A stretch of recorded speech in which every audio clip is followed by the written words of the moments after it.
What's up, everybody, and welcome to the Comment Writers. We are a Kamen Rider review podcast, and today on the show, we're going to talk about Kamen Rider Zeztz episode 23. I'm your host, Josh Meek, the Uber Geek, and I'm joined, as always, by my good friend, Toby Tobes. How's it going, Toby? Just call me the Alyssa Liu of podcasting. The what? Alyssa Liu. What is that? The gold medalist skater from America? I haven't watched any Olympics. I'm sorry. You are a monster. Everyone knows who that is. The moral of that story was, I don't give a fuck, and we're going to crush it, and we're going to get gold today, Josh. Did she say that she didn't give a fuck? Yeah, so I'm using the more adult terms. Okay. I'm not on NBC right now, but I am getting the video demonetized on YouTube for cursing pretty quickly. Luckily, we don't have any monetization currently, so that's okay. But yeah, so she's America's sweetheart now because she has crazy alt girl vibes, as everyone's calling her. Is she the one that has her hair in multiple stripes? Yeah. Okay, I've seen her then. Yeah. Correct. So yeah, so she retired at 16, went on a skiing trip at some point and was like, "Hey, I want to go ski. I want to go figure skate again." So she worked her way back up, was in the Olympics this year, and they interviewed her, I think after right before her first main medaling skate thing. And they're like, how are you dealing with the Olympic pressure? How do you feel about all this? And she's like, there is no pressure because I'm just here to have fun and I really don't care. And she flat out just told everyone I'm just here. Her thing was, I want to share my art and I don't really care about anything else with this. But That's awesome. Not presented in a angry, cranky way. Just I'm so happy. I'm just going to have fun. I don't really care. And every time she talked, you could hear that was actually what she was doing. And so she did her first little free skate thing, did extremely good, was third, I think. They asked her again about the pressure, and she was like, no, there is no pressure. She's like, I'm going to do this, and it is what it is, but I don't really care. And out of all, I watched a lot of figure skating this year. This is what this is coming down to. But for her main gold medal skate, she looked the loosest of anybody that was doing it. And she just crushed it. So you could tell right away that she was going to get gold. And she's even such everyone thinks she's rad for the super happy vibes.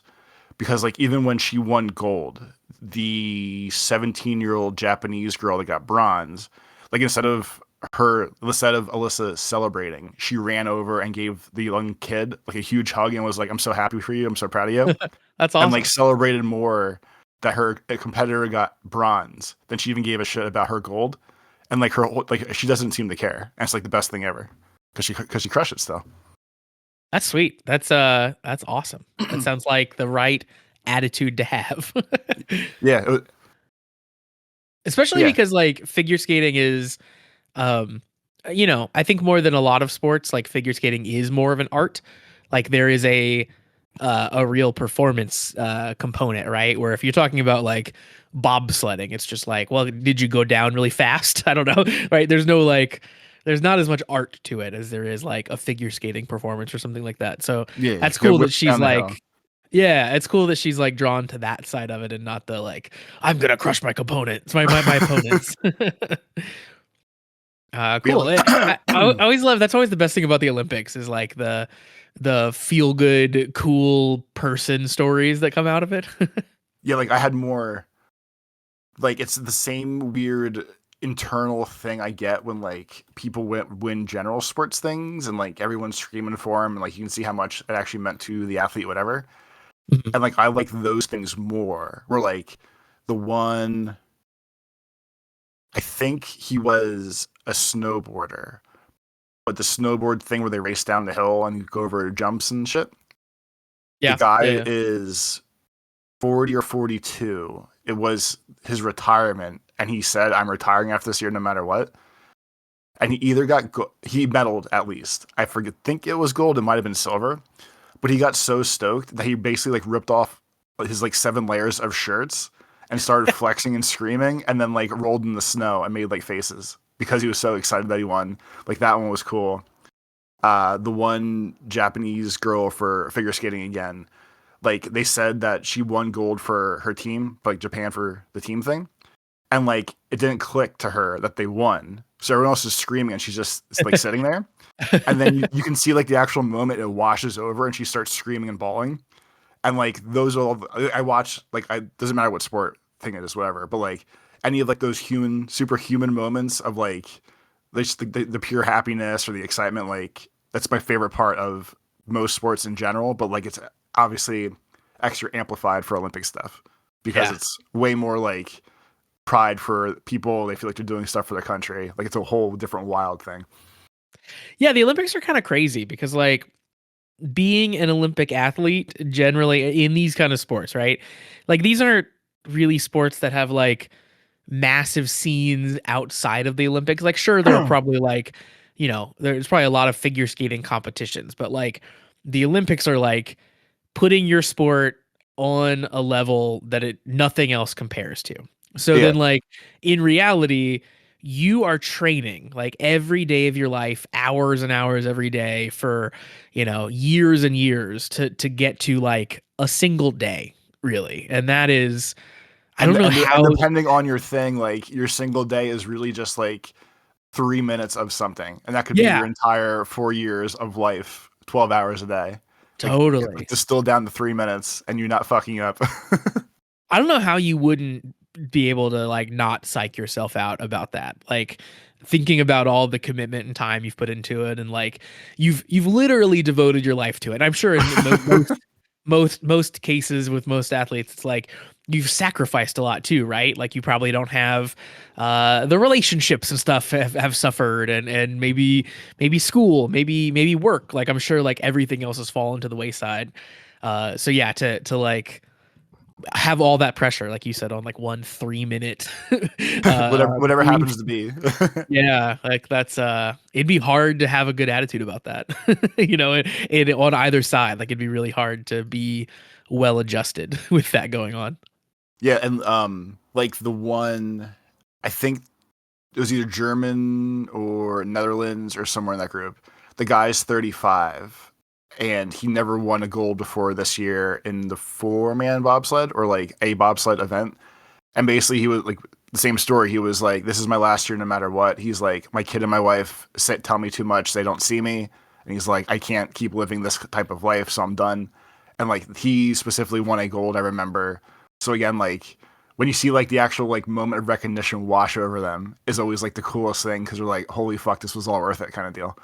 Yeah, exactly. I looked up Michael Phelps just now, just because I hadn't seen him for a long time. I was curious what he was up to. Subway commercials and smoking weed. Yeah, I mean that historically, that's what he's up to. And selling BetterHelp still, maybe. Oh, was he a BetterHelp sponsor? That makes sense. They had everybody for a while. No, I just need to report to everyone out there that Michael Phelps currently has a beard with like a little bit of gray in it, which looks kind of nice. And then he has hair where it's like shaved on the sides and long on the top, and he has it like pulled back and tied like in a ponytail kind of a situation. So he's got like a little bit of like a man knot on the top, and it's like it's a very different look than he used to have, and it's jarring. There's some fancy name, like it's not a mullet or a mohawk, but yeah, when I can't think like, of the term. I heard it a couple weeks ago and it completely slipped my mind again. But yeah, I know it's like samurai style, kind of, right? Like I don't know. It's not exactly a top knot. I don't know. Someone out there who's better at fashion will know the name for us. But email us at cast@kamenridersucks.com. You forgot the email address. I did. I don't email it. I don't have to know. That's true. Toby, speaking of intense competition, I too have a competitive story for today. Today was a good day on the streets, and I played some good Street Fighter. And at the rank that I'm at, you occasionally see the same people multiple times. Like you'll like run into a person you've matched with before on the ranked ladder. You get stuck in the loop where like you win one, so they're behind you, so like you have to play down them, and then because you keep flip flopping, you both like stay in the same little bubble kind of deal. Sure, yeah, that can absolutely happen. It usually doesn't happen where you match them that frequently. But tonight I happened to match with this one guy twice in a row. Not in a row, but twice in the same sort of session that I was playing. And he was playing Sea Viper, which I find to be a very challenging character to face. She's hard to play, but also like the way that she moves is just like very confusing sometimes, and she has things that she can use that aren't other characters don't. So she can like do this thing where she pounds the ground and it just hits you instantly, like there's no build up to it like most things have. Anyway, I faced this guy early in my playing today, and he trounced me like easy 2-0, wasn't even close. I got destroyed. I match up with him again later, and this time I 2-0'd him, and I even got a perfect on one of the rounds. It was like, holy shit, like that's amazing. Like I learned from the first time. I remember your bullshit. I'm not falling for it again. Yeah, totally. I'm bad enough at I guess games in general that it feels very novel when I notice that I've learned. It was like, oh look, I took in data and I improved. Like that's exciting. So that's the best way to be. Yep, exactly. So what rank are you in Street Fighter now? I hit gold 5 tonight, which is the rank right before platinum.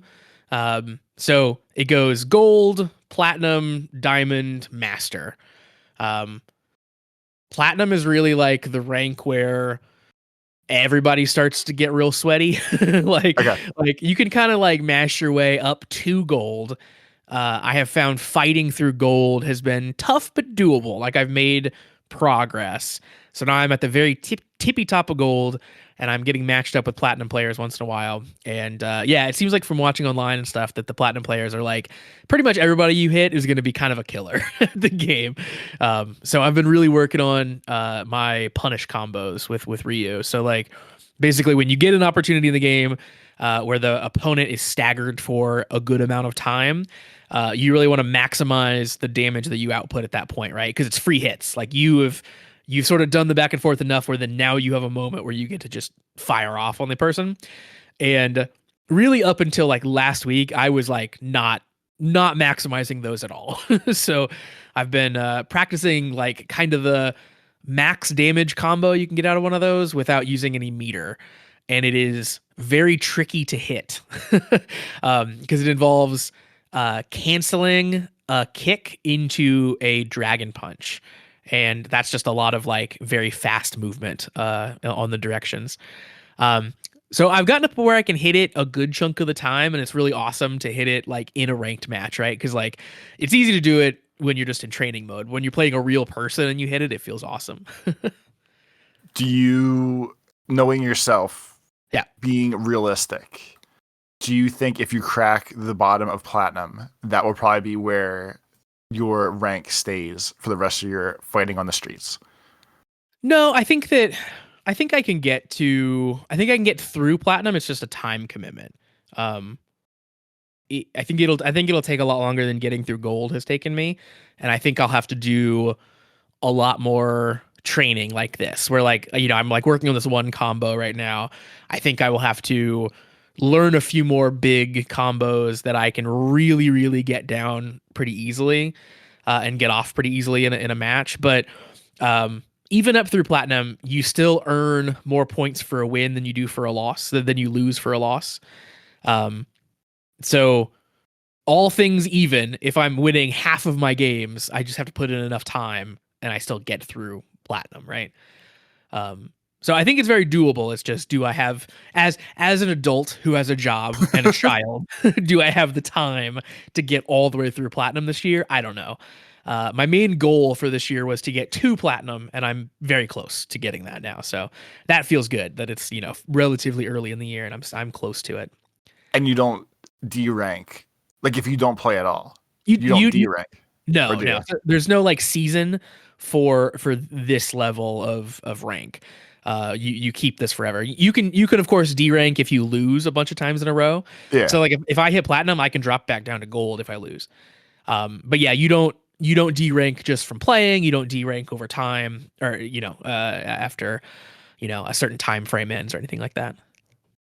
Okay, so if nothing else, even if you do this as slow as possible, there's no trickling of the ranking points, whatever. Like you're just locked where you are until you like actively involve yourself in the score, or in the Yeah. ranking Yep. stuff? Okay. Exactly. Yeah. So it's all the ups and downs are my own doing essentially, which is good. Like I have never gotten into a game very deeply that has like the season ranked mode format. Like the most that I've done for that is Marvel Snap. And even that, like I've only hit infinite in Marvel Snap like a few times, which is their highest rank. Yeah. Because you have to do it in a month, and that's just like it's so much playtime. Like even if you're playing well, that's just like a level of time commitment that I typically don't have for video games. So this is nice that I can like take it at my own pace, and if it takes me 2 years to get there, whatever, like I still feel like I can do it. Gotcha. Yeah. But yeah, I think that once you hit master, I believe how it works is then there is a period. So basically you have, I think it's called LP, which is like your ranked points.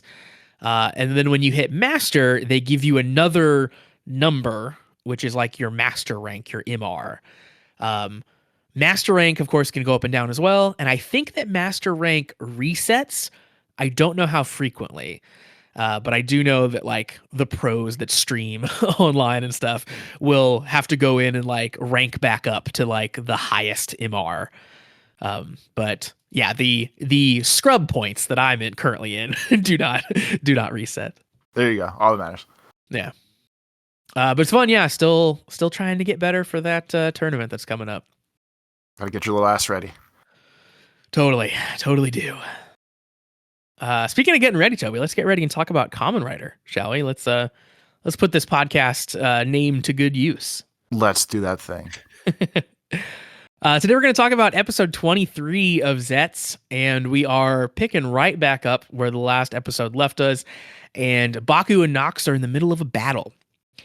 And things really kick off pretty strong here. So Baku is in his new Catastrom form, his big beefed up form, and he is kind of destroying Nox at this point, and he forces Nox to dehenshin. And Nox is looking rough. He's all bloody, and even in his seemingly last moments, because it for all intents and purposes, it appears that Nox dies in this episode.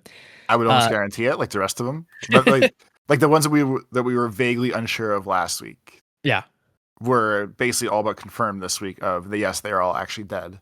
So along that line, I am forced to assume that Nox is also murdered at this point.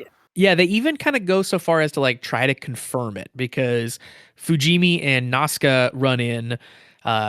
So basically Baku attacks Nox. Baku also from exhaustion collapses. Fujimi and Nazca run in.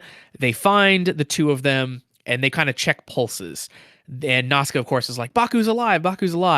And Nox, not quite the same. Yeah, it seems like he is gone. They quote, recover his body, which we talk about later. I found it very funny. Nox is always very known for speaking cryptically, I guess we'll say. And that has only progressed as the show has gone on. And in his like dying moments, he still is a cryptic ass motherfucker. He tells Baku, those who transform step off the path of humanity and are doomed to dream nothing but bad dreams forever, which is a pretty sick line, I gotta say. Yeah, if you need a death quote, for lack of a better term, I guess that's definitely a keeper. Yep, I like it a lot. Yeah, and yeah, Baku is just super hard in this whole encounter. So Baku, of course, then is in kind of a little bit of a coma. He's long sleeping, and while this is happening, he wakes up in his dream world, his subconscious, which you've seen before, which like is the destroyed city. Nem is there with him again, and they're staring at this like unconscious Nox in the rubble, and Baku basically says like, hey, I've been naive. I should have done this a long time ago. Like I should have killed this guy a long time ago. I shouldn't have let it go this long. Which is a good through line from last episode where he's feeling this huge guilt about, hey, I let this guy go or I didn't stop this, and now he's killed these two people. So he's really taking that to the extreme of like, okay, now I have to kill him. I have to end this so he doesn't hurt other people. Yeah, like effectively not so much until like the past 30 minutes, if we're counting like real time life of what's going on in these people's lives. But basically, like the last 30 minutes of Baku's life, he's basically had like the biggest morality divide in himself. And he just went from like happy go lucky, like, no, I can do it my way, I'll be cool, into gruff, gritty, veteran, like, okay, this is the mission. I have to do the mission, and just locking in on that, which is what Knox seems like he was trying to make sure he didn't do the entire time. Like he effectively seems to have done what the warning was from Knox of, hey, if you keep fucking around a lot, like shit's gonna go bad for you. And now we've officially started the path of I have this fancy catastrophe form that's made of a nightmare. When he was fighting Knox, like Knox saw like the evil darkness inside the Zeztz costume, which I thought was really cool visual to see. Yeah. Yeah, and like Baku's on his next life arc, which seems way worse as a human than possibly his old arc was, but he had little flashes this episode still that seemed to be like he's like the good Baku is there. He's tapped into the dark powers now. And we'll have to see where it goes. Yeah, he's actively pushing his humanity down. Like I think that his sort of defining feature this whole show so far has been, he's putting his humanity first. He's not just taking blind orders. He's trying to take care of people. And these last two episodes, we fully see the transformation where he decides that his humanity was a weakness. He can't not get his hands dirty now. And we get to see that full transformation where he goes kind of full on robot mode, full on cutthroat mode. But you're right. Like the real Baku is still in there because in this scene, when he's kind of like being very harsh about like should have done this sooner. He's crying. Like he clearly he's still the dude. He's still the same guy. He hates that he had to do it, but like he's convinced himself that it's the right play. Yeah, he both like indirectly has blood on his hands and now directly has blood on his hands. And just which blood's washing off better, I guess, at this point. Totally. Yeah. We get another like probably confirmation that Nox is maybe gone. We get to see the lady, and she thanks Nox for helping to awaken Baku. She tells Nox good night, and I think the awaken Baku part here is telling. Like she definitely wanted this darkness to come out of Baku. Like clearly that's what she's been, angling towards this whole time. Yeah, like I guess. And she did like the weird, or that they, I guess, did the weird artsy thing of like, I guess Nox is a nice little flower in her garden now, or Seems like that way, yeah. Or the garden that's in the house. But like, yeah, I don't know that Nox necessarily thought like him getting murdered was part of the plan, but I guess that was part of the awakening plan. But like with the flower stuff, it's kind of interesting that when they're in like Baku's nightmare catastrophe world, at one point Nem is like, oh, Nem's basically saying like, I don't know that I like this new version of you. Yeah. We were supposed to be buds. Like, I'll help you do the happy good stuff. And she like heals a dead flower. Yeah. Which is like, so like, I guess she has some sort of like perfect heart healing ability, whatever. But I thought it was cool that like, she brought a flower back from the dead, and then they also used Nox as a flower. It's like there's a weird duality of something going on there, I feel like. Yeah, or a hinting that maybe the dead people aren't 100% dead. You can bring them back. If she has this ability, right? Like, because they've kind of hinted at her having powers before when they were doing the like RPG stuff. Because she was practicing it, right? Like she was seeing if she could make her powers work. And then now it's like fully she's just like Neo in the Matrix. She can create things with her mind. But yeah, I that's a cool, like you said, a cool like duality moment of one thing dying as a flower and another thing being reborn. And then like the funny part, or like a general thing with that too, her healing the flower made me think they were gonna like Oh, excuse me. They're going to heal the nightmare world, which they kind of did the polar opposite of. But it reminded me that like one of my favorite stupid video game gimmicks is when you go to like a ruined black and white grayscale world, and like the more good you do, the more color comes back and like things come to life and shit. Yeah, yeah. So I was really hoping they were gonna like work some sort of angle with that, but they did not. Yeah, that'd be cool though. Yeah. Well, the lady gets a call from Baku's sister at this point because she found the card, and Minami wants to speak with her, so they meet up. And Minami is, of course, like very worried that Baku is asleep and won't wake up, and she wants to know what Baku and the lady had been talking about. And essentially, the lady waves her hand and does the Jedi mind trick on Minami and says, like, "Don't tell Baku we talked about this," um, and then tells her that he's been having bad dreams that come from his work frustrations. And, there's something in his subconscious that has a desire for destruction. That's what's triggering these bad dreams. Oh, And go okay. ahead. I know, like it's at least I feel like you explained it better ish. For whatever reason, like she did the hand wave, and I know she said like don't tell Baku, and like they talked about things, but I was struggling to figure out what the hand wavy part was for because I don't know what the perk is of her the lady telling Minami, hey, this is what your brothers are going through, and it being like the spot on actual summary of the situation right now, and not like making up a false narrative of like, oh, your brother's sick, he needs to just sleep, he needs to do this. So I was trying to figure out like what she was mind wiping, but I guess it's just blocking out. Like I don't know why you give me the information and just be like, well, Yeah. you keep this, and of course, because it's a hero media, this will never leak out separately, privately anyway. So we're good. Here's my grand plan of world destruction. Yeah, I was confused too because like you would think that she is like doing this to undermine Baku in his sister's mind somehow, right? Like, don't tell Baku I'm saying this, but, and then it's something that's going to like tear them apart or something. But really, you're right. She just kind of gave the accurate information as far as we know it. Like, she talked about he's got this like destruction, force inside of him, which we know is the nightmare that gives him his powers. We know that like that's kind of where his bad dreams are coming from. And we know his bad dreams are coming from work.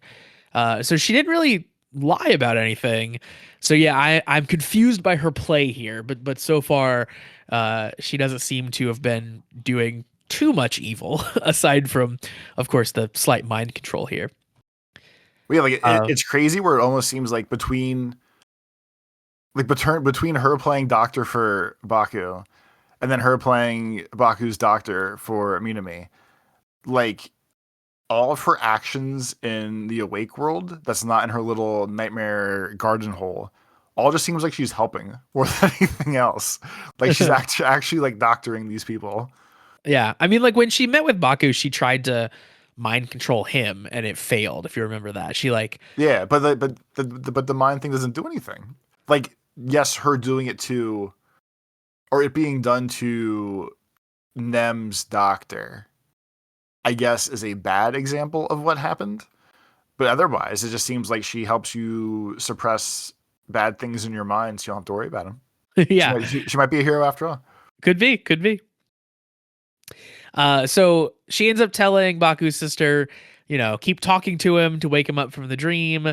And then I think it's interesting. They talk a little bit about like, the sister explains that Baku, anytime he tries to help someone, like bad things happen to him. And the lady explains that that might come from his bad dreams and is being produced by a subconscious. And she says like, oh, they've done studies where like disasters and misfortunes throughout history were influenced by bad dreams. So they're like kind of explaining his bad luck that he has, which I think is a cool thing to tie back in with an explanation.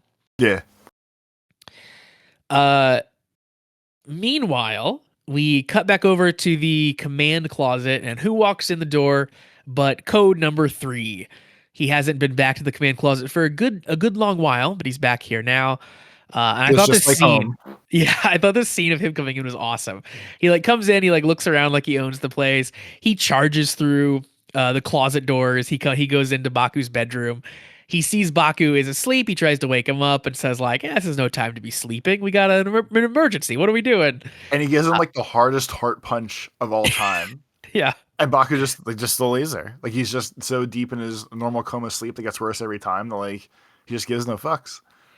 It seems like Three's management style is punches. every time he runs into Baku, he ends up punching him. But right as he punches Baku, like right in the heart, like you said, Fujimi and Nazca start climbing in the window, and we have like a hilarious face to face where they're like, "What are you doing here?" Well, I don't know. What are you doing here? It's just again weird, and it just shows like the actual oddity of all these random people are hanging out in this like 17-year-old boy's closet for the hell of it. And there's a lot of people who like have gone in that room now. Yep, it was very very good. So the three of them end up going into the command closet to talk, and Three is aware of the police force. He's aware of the two of them and their kind of paranormal investigations and stuff like that. They end up questioning him about, like what is code, what's the nature of all of this, and he kind of gives some answers, which is cool. And we find out for the first time what code stands for, Toby. Code is the Confidential Organized Defense Establishment. Pretty good. It's pretty solid. Yeah. That actually isn't as forced as I thought that it would be. And basically, code is a bunch of countries around the world coming together to form like a unified, I guess, intelligence agency that is supposed to fight like big threats and like supernatural threats, monsters, aliens, things that like a single country's military wouldn't be able to handle. Which feels like a very Ultraman premise, by the way.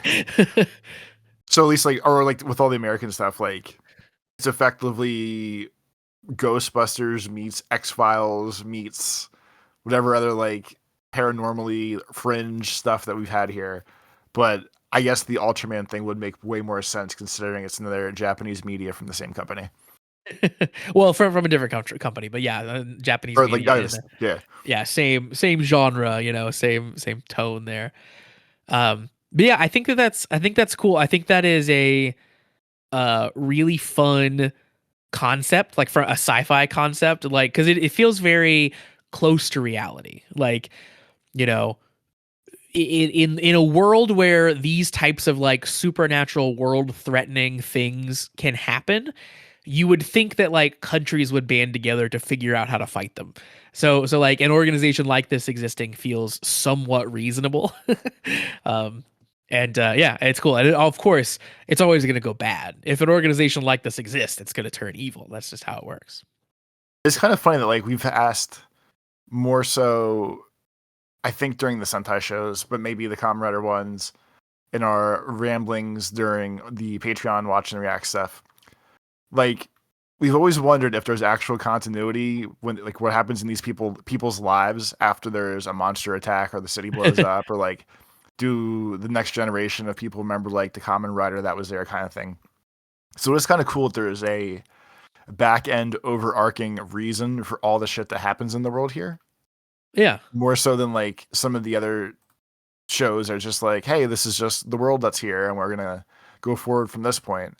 So like at least they're actually being like there's an actual like business running somewhere, or like a brick and mortar store of, hey, like there's monsters and spooky things that happen. We need a team that's going to stop them.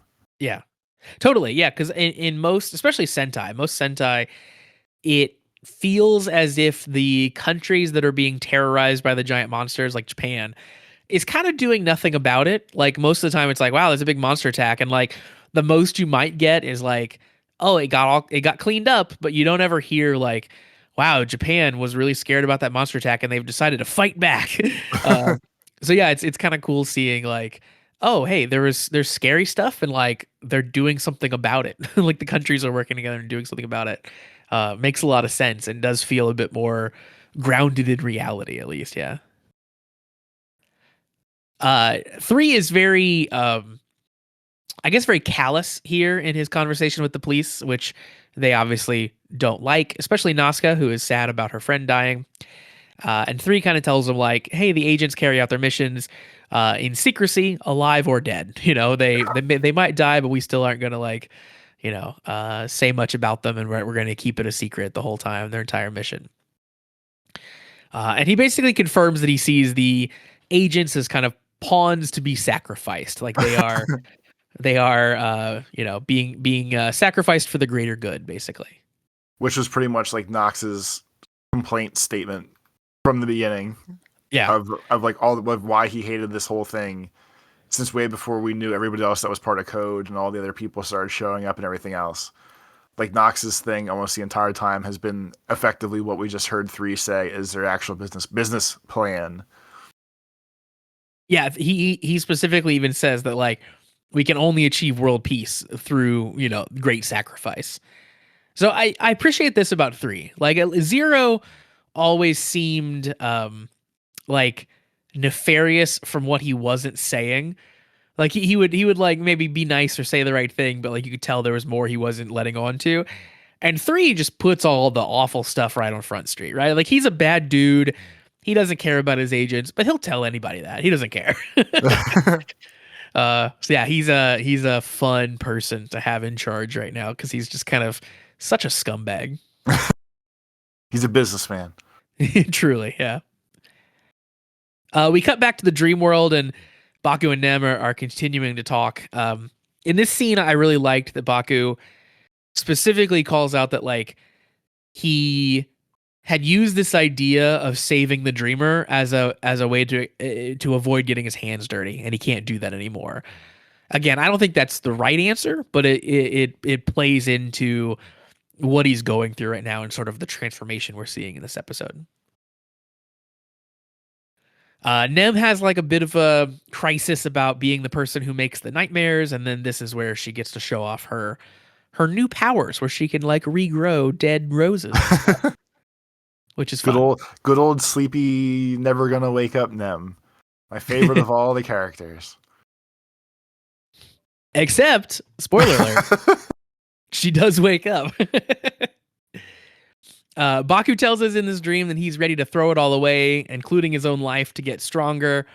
And then, he basically like destroys the subconscious that he is in, kind of tears the whole world apart. And he tells Nem that he will find her someday. Because again, this isn't the real Nem. This is just dream Nem. And like the CG looked extra shitty again this week.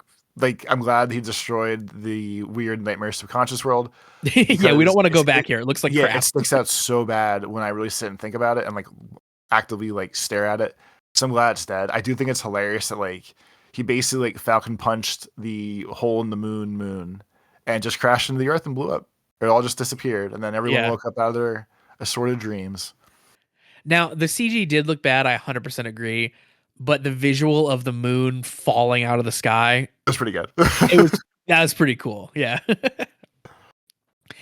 Waking up from the dream. So Nem wakes up from the dream. We get to see her in her little bed we've seen before. And, we'll follow up with what she's up to in just a second.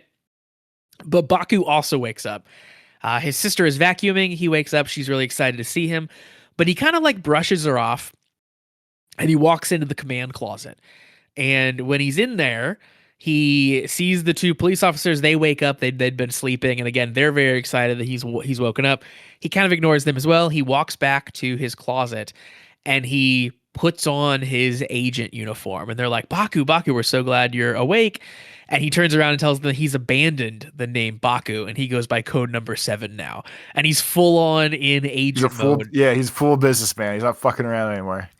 And this is so cool because he's like, again, he's real life Baku. He's got the little hair flip, he's actually IRL Baku, but now he is like fully adopted the agent persona. And it was such a cool transformation moment where he like really sheds his entire humanity at this point and goes full on, I'm only an agent. I'm only a Kamen Rider. I think obviously the long-term story here is like, he's going to have to learn that humanity is important and he has to have that part of himself still. And that's really what the important part of him is. But I really, really like the arc that they've sent him on here. Yeah. Like I was thinking about it when that part started I was thinking about all the Kamen Riders we watched, and again thought about like at this point, the farther we get away from like a Geats, the less I remember it in general. Other than that one episode of Gotchard where they went to the slime camp in the mountains to visit the girl's grandmother, Of because course. that one I'm not supposed to forget. Never forget. I'll never forget that one. But like when I actually like think about this show, like this is actually such just like a amazing just like TV show. Like everything is just so good. Yeah. When he finally went like when he said like I'm no longer Baku, I'm Zeztz or I'm Seven, whatever. Like it's one of those moments you just kind of feel. Yeah. Like it's just so freaking good. And like you said with the arc or whatever the arc just will be, or like what Nox warned him about till now. Like it definitely seems like he awakened the nightmare, or he's working too close with the nightmare, because all of Nox's codes and thinly veiled hints and threats and everything else are all basically like when you fuck around with this like the dark magic too much, like you start losing yourself.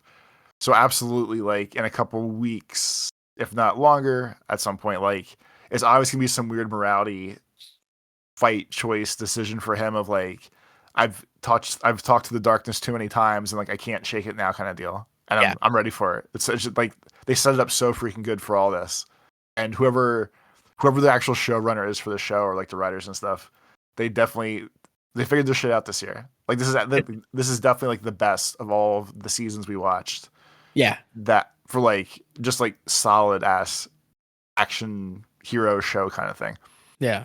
Yeah, and even the idea that like we can sort of predict the beat, like it doesn't bother me at all. Like it's clear that like our main hero can't be this like emotionless monster, and like that's the win, like that's what he needed to do, and it all works out. Obviously he's gonna go through this transformation, but like you said, they set it up so well, and it feels so good. Like it's gonna be awesome to watch this whole transformation go. When he walks in and he like slips that ring on, and he turns around, and he's like, I'm code number 7 now. I think I like literally said like, oh shit, out loud. uh yeah, they've nailed it this season for sure in terms of like the pacing and the storyline that they followed. There's been a lot of like really surprising twists, like seeing Murders, lots and lots of murders over and over. lots of murders, yeah. And yeah, like I said, I'm excited about this kind of dark arc where they're heading down. Baku, of course, now with his like renewed, I guess, fierceness, goes and attacks the nightmare and basically makes quick work of him. He uses a bunch of capsims and just sort of destroys the nightmare using his like triple buster finisher. I do think it was cool that like I guess it would have had to been last week, if not in the episode. I know we were bullshitting about it in our Discord, which is patreon.com/the Kamen Riders. Get in there, we'll talk about that later. But like it was hard to tell how the new fancy driver and stuff worked, and we looked up the toy to see the gun that comes with the capsule holes. But they did a really good job of like I guess showing how it's stupid, but how the new catastrophe thing works, where he like real slowly and dramatic like snaps onto his driver. And if you're a kid buying a toy, you're like, oh, this is how this works. This is cool. And then the capsum gun looks way cooler as a finisher than I thought it was going to. Yeah. Like he real dramatically like loads the gun up, and like you just think it's going to shoot capsums, but it's way more aggressive and like flashy and cool than that. So I think the new toy with the actual visuals in the episode action with it, whatever, all looks fantastic too. Like the new toy is definitely, it's a hype toy. It's a good one. Yeah, it is really hype. Yeah, slotting the capsims into the gun like 1, 2, 3 feels cool and overpowered. Like we're never counting any Kamen Rider thing 1, 2, 3 ever again. I'm gonna stop that right now. He put three of them in the gun, but we're not counting them. We're not referencing counting them. That's all fair. I don't care how we get the 3. We could go 5, 7, 2, 1, 3. But we're not counting the capsims 1, 2, 3. I absolutely refuse. Very, you know what? Very fair. Baku even does like a cool. He has like cool flourishes with the gun that he does too. He doesn't just kind of point it and shoot it. Like it was very neat. I thought that the gun is a fun toy. Which is apparently called the triple Zetzer. Hey, whatever works. It's one of those funny, like, goofy moments we talk about too, though, where like, hey, do they learn martial arts? They learn this, whatever. Like, we've never seen him. He basically got his new form, killed Nox, and then went and did this. But it's just funny that like he pulls out his gun and he's like, "Oh, this is absolutely how you do this," and just like jams the capsules in and does a finishing move. But you Yeah. would think like at least have to like practice it once or learn how to use the gun or anything else. But he just Yeah, goes for it. he off camera read the directions and picked it up real fast, you know. Yeah, that was always a funny thing about Kamen Riders. Like, how did you know how to henshin? How did you know how to all this worked? Like, you just sort of inherently understood. It's all part of the onboarding, I guess. We just never Yeah, see it. I guess so. We did get a much better look this episode at the Catastrom capsum, the kind of like triple wide that snaps onto the front of the driver. And I think it was in the Discord we heard last time around that it was based on a drone, and 100% that's exactly what it looks like now that we get a clearer look. Like, Yeah. it looks like a drone, and it's kind of cool because he gets to like slam the button on top of it, which I didn't really catch on to the first time.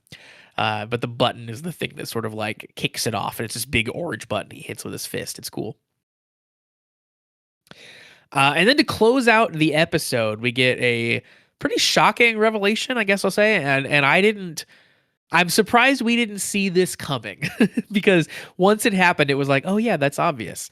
But While it was mid happening, I started typing what was about to happen, and I was like, in my mind, I was gonna be able to come to the episode, our episode, and be like, yeah, I'm 99% sure this is the thing.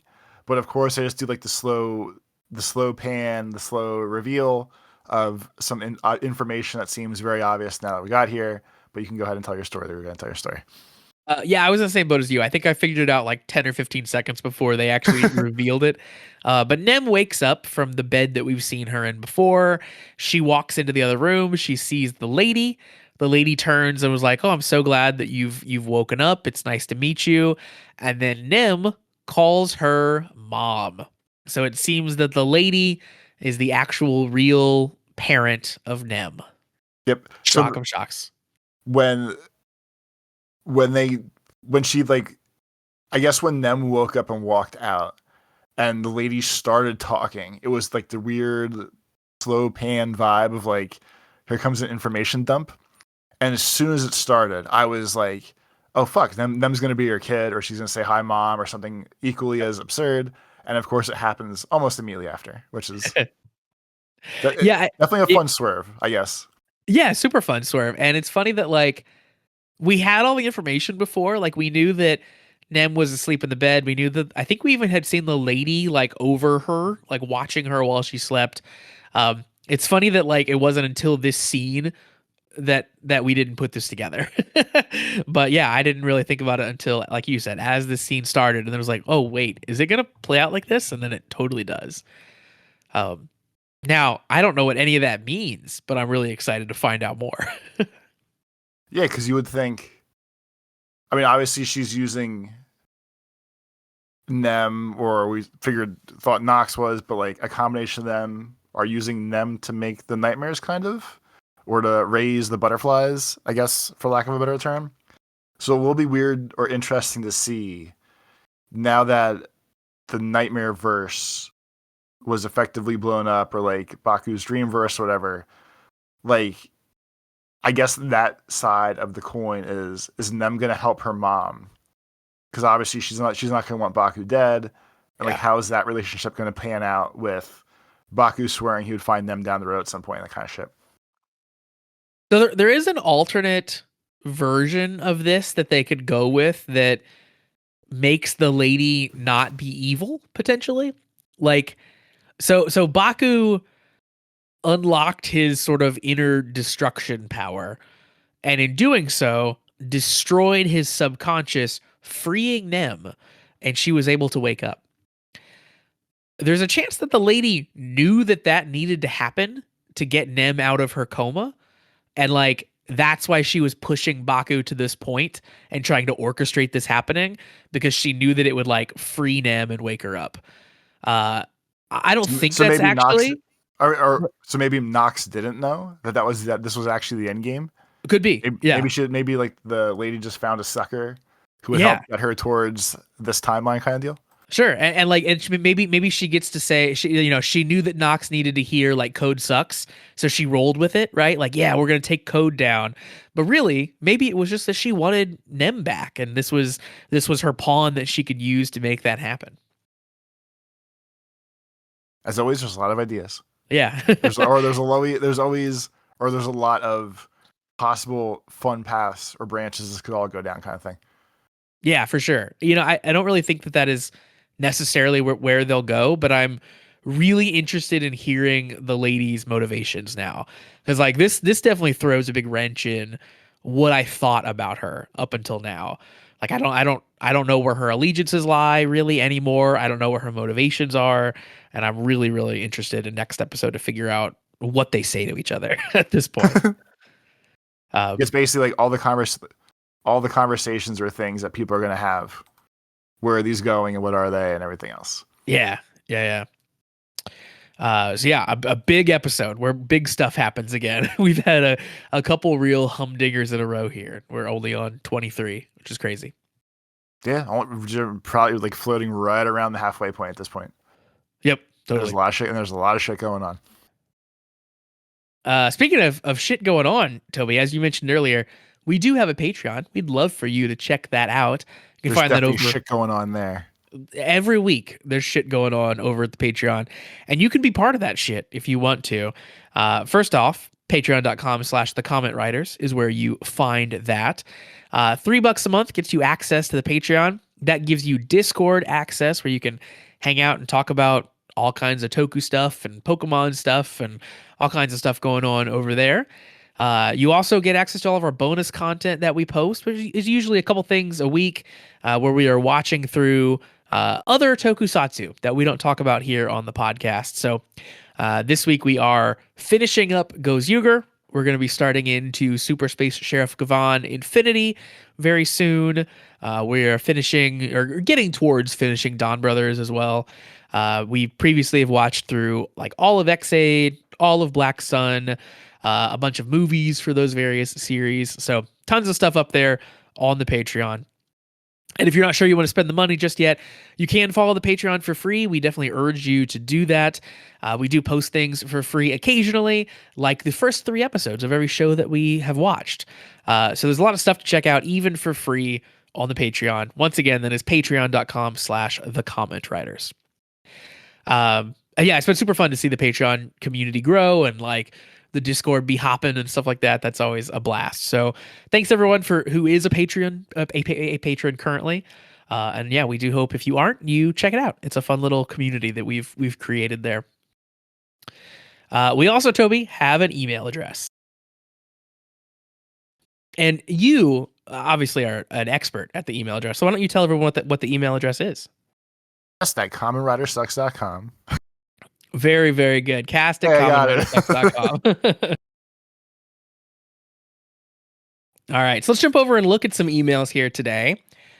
We got a few. Our first email comes in from Justine. Justine says, new listener thoughts. Howdy, I'm Justine. This is my first time writing in, and I have some thoughts. First, while I don't... both idiots. Yeah, my thoughts are quit right now. First, while I don't really excuse Fujimi's treatment of Baku, I can at least try to understand the character's perspective. It was established early on that Fujimi believes in institutions like the police. Since Code opposes the nightmares, it's reasonable to imagine that he views it as a legitimate law enforcement organization in spite of all the shady things it has done. He has been investigating the nightmares for a while, so it is natural he would take Code's side and berate Baku for his perceived inaction. Also, Baku isn't a child or even a minor. He is in his early 20s. That's fair, yeah. Next, I'd like to comment on Nazca and Kureha's friendship, in air quotes. Queer coding, pardon the pun, in Kamen Rider has always fascinated me and has been going on all the way back since Ichigo. It seemed obvious to me that they're implied to have been more than friends, but I wanted to know if anyone else thought so. Excuse me. Finally, I find it weird that you constantly bring up the toys. Yes, I understand the show is basically a toy commercial, but I view Kamen Rider as a perfect engine of art, craft, and commerce. The commercialism is what gives the franchise the creative and narrative freedom that the franchise enjoys, so it doesn't really bother me. Peace. Yeah, I mean, I think the toys are a big part of the show, right? Like, I mean, They I are why the show makes money. I agree. yeah, yeah. And it's not like, you know, like, I mean, like, if you think about shows when we were kids, like, I grew up loving G.I. Joe. And G.I. Joe is really just a toy commercial at the end of the day, right? They're showing you all the cool toys that you can buy. But Kamen Rider is even more of a distilled version of that because at least in GI Joe, I'm seeing the animated character on screen and I go buy a toy that doesn't exactly look like that character. But here in Kamen Rider, I literally see the toy on screen, right? Like the driver looks like the driver, the gun looks like the gun. Maybe the sizes are different, but for the most part, like they show the toys. The toys are like a big deal. So I think it makes sense to like that's part of the discussion, right? Is the toy cool?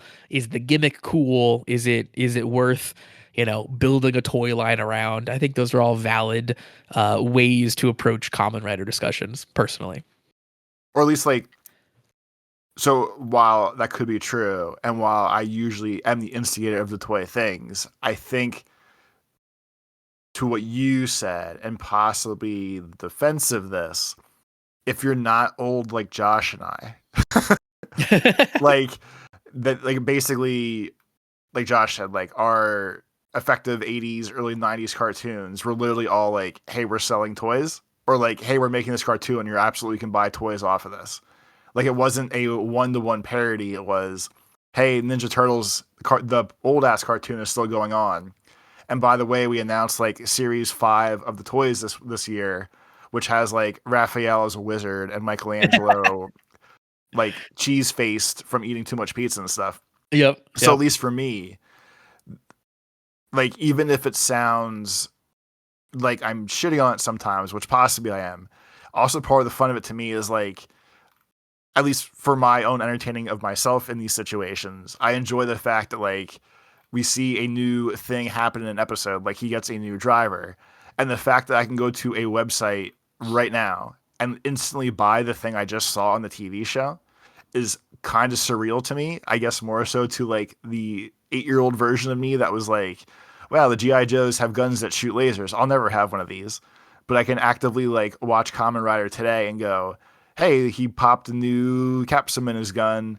And I can go to a store right now today and go buy that, or like order it, obviously, and it'll be here in a Yeah. couple of days.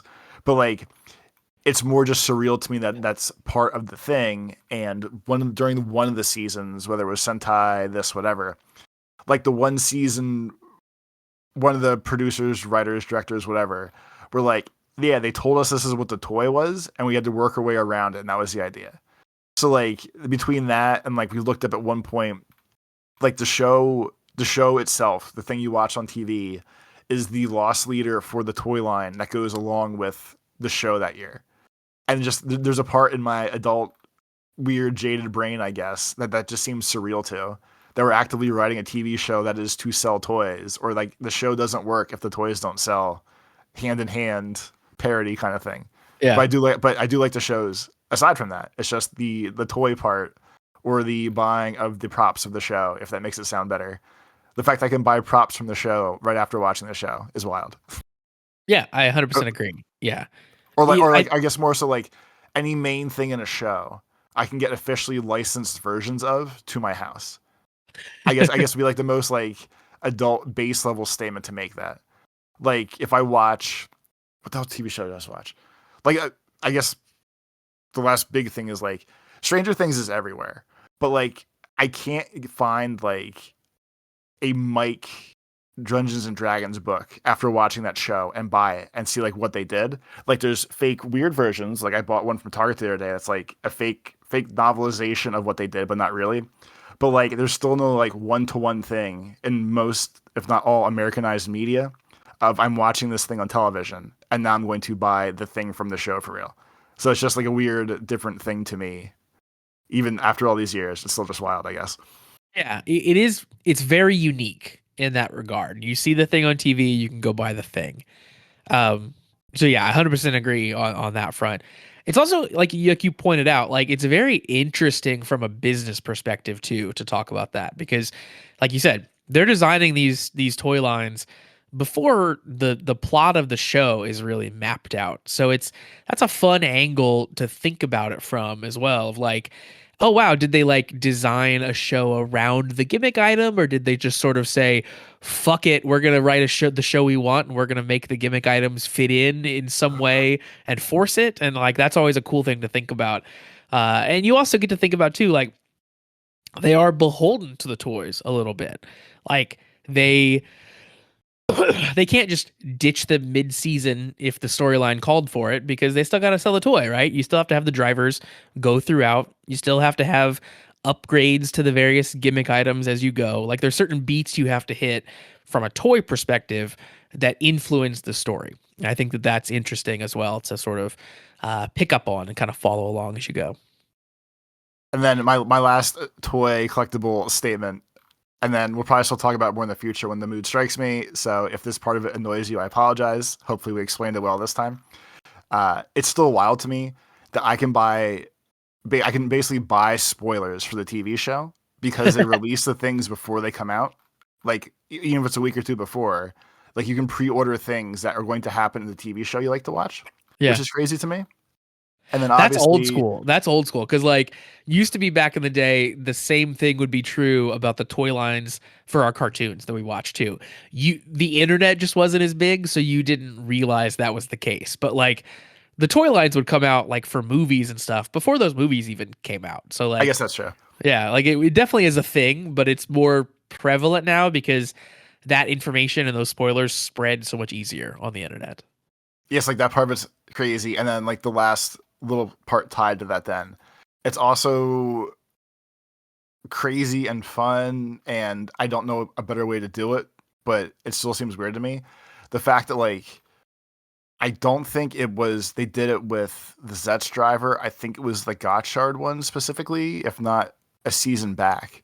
But at one point, someone like data mined the toy and figured out all the things that were coming out the rest of the season because they have to pre-build the information into the toy before they ship it for all the cards that are coming out. Yeah, it's got all the sound effects. It's got all the abilities to read the cards or whatever. Yeah, because there's no because you can't download DLC for your thing once you buy it. Yeah, it's just like a crazy thing to me that like I'm pre-buying a toy that will cover me for literally the next year of my life. That's just ready for whatever comes out in the TV show, and just like. Because like it's like a physical media thing. It's like buying a CD and then the band being like, "Hey, we put out like a B-side and like the B-side's now on your album. Isn't that cool?" But like it's not. Like it's just I don't know, it's weird and fun. And most of my statements aren't actually like giving it as much shit as it might sound like. It's just surreal to me some days of how this all works. For sure. I do want to touch on the queer coding aspect of Justine's email here as well, because I also find the queer coding in Kamen Rider to be really fascinating. And actually, I have been collecting clips for a YouTube video on this topic for a while now. So eventually I will put out a YouTube video about this. But we talked about it a lot when we were watching Gotchard.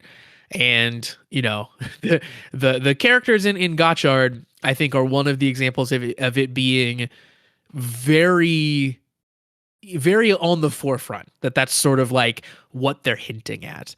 And I always find it really interesting how far they're willing to go on that hinting and winking at this thing that like clearly the fandom then is going to pick up and run with, in terms of like shipping those two characters and stuff. Of course, most of the time in Kamen Rider, they're never going to come out right and like admit characters have a romantic relationship. But it is cool, I think, that in a lot of cases, the storyline is implicitly hinting at that. Like it is very much intentional that the story is written in that way.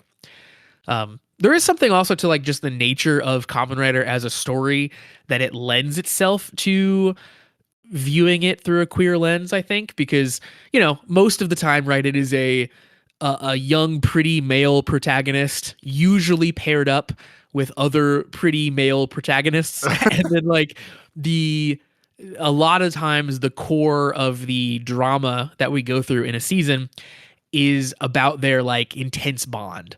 And like obviously the show, the text that they say is that it's friendship, but the subtext often that you can read into it is that maybe there's more there. Um, and certainly sometimes they get way closer to that line, like in Double and then the Fudo PI follow up. And sometimes it's only there in the fan fiction side, but it is a really really interesting topic. So that is something that I've been, like I said, researching and digging into, and I want to do a video on it at some point. So yeah, it's cool. If you guys have any other examples of like really really good sort of like hinting at queer relationships in Kamen Rider, send them in. I'd love to hear your thoughts. I've got a list of ones that I've identified so far, but if you have others, send them in. I'd like to hear what you think. All right, so Justine, thanks for the email. Thanks for the first email even. Thanks for listening, even if you don't like the bullshit sometimes. Our next email comes in from Unidentified. Unidentified wrote in last week as well. Unidentified says, "Hey, comment writers and ridettes. This week's episode and the last few, I think, are a great examination of the balance between skepticism and action. It's very interesting to have a main character be right morally, but their inaction leads to a bad outcome. Would you say Baku's choice to abandon his identity to become Code Number 7 is the right decision or just an overcompensation for his failings? On top of that, I think Baku might be one of the most powerful writers we've seen yet based on what he's capable of on screen. Although I did find it hilarious that he slept through most of the chaos while the city was being ravaged. When he finally wakes up and acts all cool while the city is basically leveled, very Avengers-esque." If you were in his situation with his specific abilities, how would you personally go about dealing with the nightmares and the pressure of the code system? Keep up the great work. Take care, Unidentified. So yeah, I think Unidentified hitting the nail on the head with what we've been talking about this whole episode of like, clearly Baku is overcorrecting here and throwing away his humanity, his feelings. He's definitely, I agree, overcompensating for his failings probably. But very interesting, like we were talking about. He's like a good version of the villains who, like, they're a villain, but when you hear their mission statement and you know how they got to the place they are, you kind of sit there and go like, well, I see your heart was in the right place, and then you do actually have the right idea here. It's just your application or rollout of said idea is just a huge failure, and that's why you need to be stopped. Yeah, that's always the coolest when they can pull off writing a villain or a character like that. And yeah, I agree. This is one of those times where it's like, I 100% see how you got to this point. It's the wrong decision, but I get your motivation. That's very cool. I think if I had Baku's abilities, I would just go back to sleep. I would just live in my dream world forever. I don't think I'd wake up and take any responsibility, Toby. I mean, yeah, he does just as much stuff effectively, he did just as much stuff in the dream world, and you have more powers and fun stuff there. So like, just stay asleep and go fly and do martial arts stuff and find more nightmares when people get them there and all the good stuff. Exactly. All right. Our last email this week comes in from our friend Shade. Shade has some information from the case file for number 23 for us, for some good behind the scenes photos for Nox dying, with those classic styrofoam rocks that we love so much scattered around, which are always very good. Shade says, so the like kind of end quote, "Those who transform step off the path of humanity, doomed to dream nothing but bad dreams forever." Shade says, "I personally find this sentence super interesting because this harkens back to classic Kamen Rider a lot. Back in the Showa era, one of the costs of becoming a Kamen Rider is losing a part of your humanity and being doomed to live as a weapon of destruction. It's really cool how they're finally tacking this element again on in a modern series." So yeah, that's a good point. That is sort of core to the original Kamen Rider. So yeah, I like that. Shade says, "Next we get some details about Catastrom. The blog confirms that the capsum is based on a drone, which explains the wind turbines. And then a cool little detail about the capsum. The 3D model that they use for the finisher is apparently a near perfect replica of the DX toy with the on-off switch and everything, including the battery panel. So there's a shot that Shade has sent of the 3D version from the show and then the real toy, and it is 100%. You can see the little screw hole where you screw the battery cover in. You can see the on-off switch. It's very funny. Shade says, next we have something a little random. The blog points out a fun detail.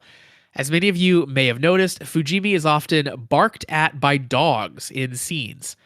This was the idea of sound effects specialist Kudohara, and every time there is a thorough explanation from him during editing as to why the dog is barking, which is fascinating to hear. He also carefully creates a background setting for why the dog is barking and adds an effect to it. Kudohara sometimes shares behind the scenes stories about the sound and the direction on his socials, so if you're interested, I recommend checking those out. But Shade says I couldn't find his socials. That sounds like someone who's got too much time on their hands, Toby. Like, yeah, I added a dog barking, but this dog has like a deep backstory. Love it. Shade says, now that they've pointed it out, I remember noticing a lot of this. A dozen episodes back during a scene where Fujimi's climbing inside Baku's room, you can hear a dog barking at a motorbike that just rode by outside. It's a neat detail. So, yeah, there you go. There's fun. I will say the shows do seem to love their dogs. Like, I forget, I think it was Sentai. We were watching something where, like, there was a whole, like, 2-minute side story where someone went to talk to what seemed like a Saudi prince vibe, and he had, like, a little Yorkshire Terrier or some sort of little dog. And everyone was like, the dog's famous. That's the director's dog. This is this. Oh, yeah. Like, these shows just love their dogs. I guess so, yeah. Shade goes on to say, wow, we got 2 bombshells of an episode back to back. It really feels like everything we've seen has been building up to this, and all hell is finally breaking loose. So let's look back at all the reveals we've learned from the past 2 episodes. 1. Baku is the only one who can become Zeztz. 2. Zetz's powers come from Baku's catastrophe gore nightmare. 3. Baku's bad luck originates from the nightmare inside of him, according to the lady. 4. Code is a worldwide intelligence agency that fights supernatural threats in general, not just nightmares. And 5. The lady is Nem's mother. I'd like to discuss the catastrom and the catastrophe gore nightmare specifically, because last time you guys said that the appearance of those two felt a little hand wavy, but looking back at all the reveals we've had, some minor details, I feel like there was some stuff that alluded to the existence of the nightmare before this, and we just didn't have all the pieces together until now. Like the lady said, Baku's bad luck originates from the nightmare, but if you think about it, Baku only started having those accidents after he went through code training as a child. So Code's dream training was basically bringing out the nightmare inside of him, which leads to bad dreams happening to him in real life. These 2 things are connected. The catastrophe nightmare's awakening and Baku's ability to utilize its power is the result of Code's dream training. There's also a lot of details in the VFX and designs, too. The red eyes and black smoke that come out of the nightmare is identical to Zetz's red eyes and black smoke during transformations. So the nightmare has always been there from the beginning in a way, and we only recently got to know what it is exactly. Another cool detail that indicates how Baku is fully utilizing the nightmare's power is that the catastrom is the only form to have the black smoke outside of the transformation sequence. So far, the show has been giving out bits and pieces of the story. We only get the full picture once it's time, and I really like that. It makes me feel smart, like when I figured out that Zeztz is a special thing just 1 week before the show revealed it themselves. Now to end off, I'd like to share some small news and tidbits. The Toei Tokusatsu fan club just released a new original tokusatsu project made to commemorate the 10-year anniversary of TTFC. Beside the cast list and the project's name, which is Forticus, we currently don't know what it's going to be about yet, but we have an image of, I guess, the main hero. He looks kind of like a robot Kamen Rider, basically. But yeah, an original TTFC show, which is very interesting, since everything about the TTFC up until now has been, we're going to make more stories about existing Kamen Riders. So something new is really interesting. Then Shane says the next one is really cool. And actually, this is one that we talked about briefly in the Discord as well. but someone has successfully engineered a belt buckle that snaps onto your waist just like how Kamen Rider belts work. Can't wait until Bandai gets a hold of this technology. So Perfect. yeah, there's So a video. it's the missing piece. It really is, yeah. So yeah, if you haven't seen it, there's a video out there of someone who has taken a Kamen Rider driver, and I don't know exactly how they did it, but they can touch their sort of like front of their body, and then the belt of the driver shoots out, goes around them, and hooks itself together just like it does in the show. Like it looks identical to it does on the TV show. So yeah, if that's at all feasible to actually like put in a toy, that's like a game changer. Could you imagine? Yeah. If you're watching the show as a kid and then you get a driver that actually can do that and hook itself to you, Hell yeah. that is, yeah, that's crazy. So yeah, thanks very much for the email, Shade, and yeah, thanks to Justine, Unidentified, and Shade for the emails this week. If you want to be like them and send in an email, send those over to cast@commonridersucks.com. All right, Toby, I think that brings us to the end of our episode. So why don't you tell the people where they can find you? On Twitter, it's Life of Tobes, and on YouTube, it's Tobes Plays. And for me, you can find me over on Blue Sky. I'm at meek.lol. And the show also has a Blue Sky account. You can find that at commonridersucks.com. Once again, we do hope you check out the Patreon, patreon.com/thecommentwriters. And yeah, we hope you join us back here next time to figure out what the heck is going on now that we've killed off all these characters and done all these reveals. And it's going to be, hopefully, an exciting one. But in the meantime, we hope you all have a great week. Peace.